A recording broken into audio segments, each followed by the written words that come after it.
let's talk about something, a feeling. It's this quiet, invisible weight that, so many of us carry around. It's something that can shape our choices, our relationships, really how we see the entire world. I mean, have you ever felt that? Just this vague sense of heaviness, like a weight on your chest, but you can't quite put your finger on why it's there? For some of us, it just feels like this constant low-level hum of stress. It's almost like background noise in our lives. It's been there so long, we've kind of stopped noticing it's even playing. Or maybe it shows up as that flash of irritation over something super small.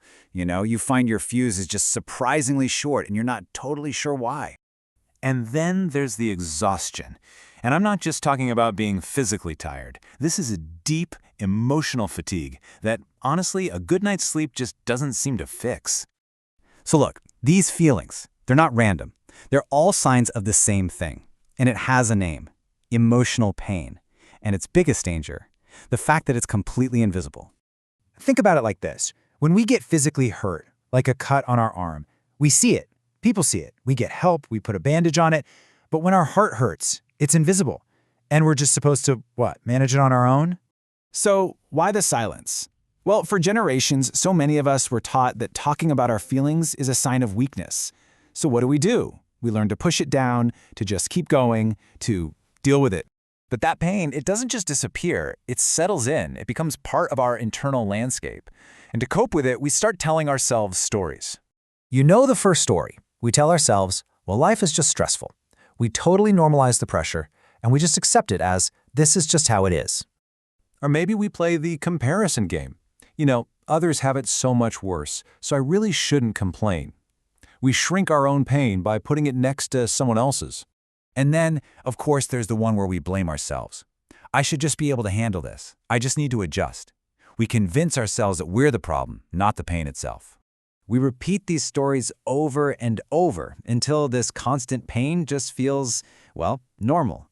But this brings us to the most crucial, most important point of this whole explainer. Let that one sink in for a second. Common does not mean healthy. Just because something is widespread, just because a lot of people are feeling it, that doesn't make it okay. This one idea changes everything. So let's try looking at emotional pain through a completely new lens. What if it isn't a weakness at all? What if it's actually a signal, an unprocessed experience that's just asking for our care and attention? See, this shift in how we see it is a total game changer. The goal isn't to just get over it anymore. It's about learning how to move through it. And it's definitely not about just being stronger. Real strength isn't about how much pain you can endure. Real strength is having the courage to finally turn and face it. Okay, so what does that path actually look like? Well, it really comes down to a three-step process. First, understanding the pain. Then, creating a safe space to actually feel it. And finally, finding a way to release it. So I'll leave you with this question. Instead of asking yourself, what's wrong with me, try asking a different question. What is this pain asking for?